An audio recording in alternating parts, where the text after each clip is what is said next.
What she wrote yesterday, I utterly condemn.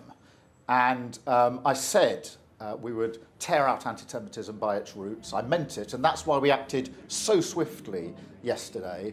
I think it's a mark of how far the Labour Party has changed, that we acted so swiftly and that we take it so seriously. But I condemn what she said. But I'm specifically saying, is it anti-Semitic what she wrote yesterday, in your view? I condemn what she said. But there's obviously an investigation. There's an investigation going on now. But look, I don't think anybody can doubt the change in the Labour Party when you see that swifter action and our absolute commitment to zero tolerance. I mean, the editor of the Jewish Chronicle says that it takes a lot to surprise me when it comes to anti-Semitism, but for sheer ignorant malice, it's hard to think of a worse example than Mrs. Abbott's words yesterday. Question, you've seen the words, you've read them. In your view, is what Diane Abbott wrote yesterday anti-Semitic or not? In my view, what she said was to be condemned. It was anti-Semitic.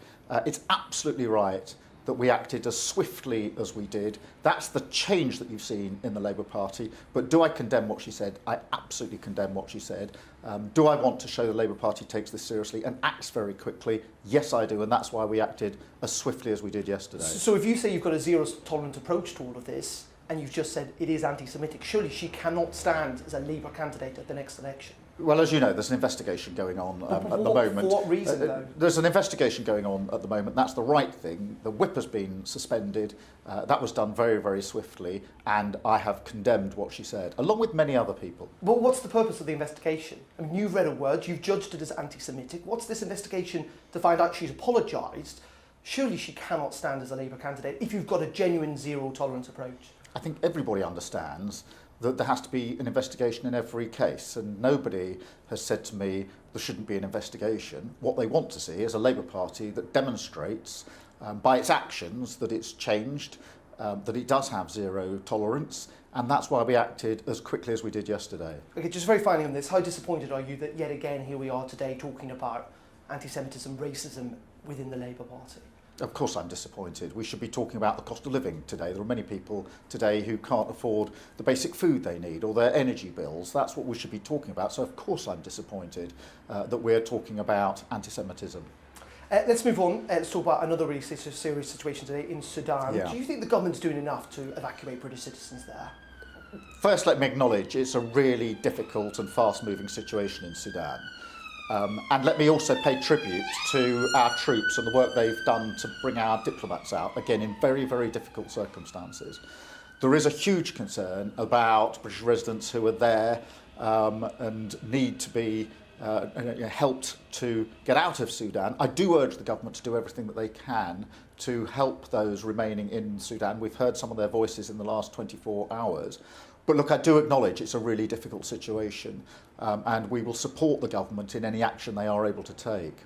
Let's talk about the cost of living crisis. I read your press release this morning that talked about COVID and talked about the war in Ukraine having an effect on inflation. You say that's not unique to the UK. Why won't you talk about Brexit, which is unique to the UK and may well be leading to Britain's economic troubles? Well, as you will have seen in the press release we put out today, we did talk about Brexit. We said, look, there's a cost of living crisis. It's worse in this country than other countries, and the government needs to account for that. 40% on essential items is the rate of inflation. That's impossible for many, many families. In order to deal with that, we need to get to grips with the energy crisis, have a real plan, a Labour plan for energy to bring those bills down, but also we need a better relationship with the EU to get a better Brexit deal. And the sooner that we're able to bring about the change that we need in this country, then the better for the millions of families who today will be watching this and knowing that they're really, really struggling to make ends meet. Just two final quick questions. One on the SNP leader, who the Prime Minister's meeting later on today. Are you keen to meet the new SNP leader, the new Scotland First Minister? Well, I'll political leader. It's very important that we do meet political leaders. I have to say that the SNP is, I think, finally being held to account for its awful record in government.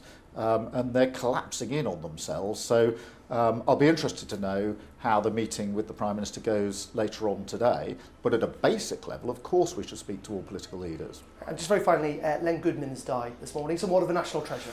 Yeah, real sadness, I think, across the country.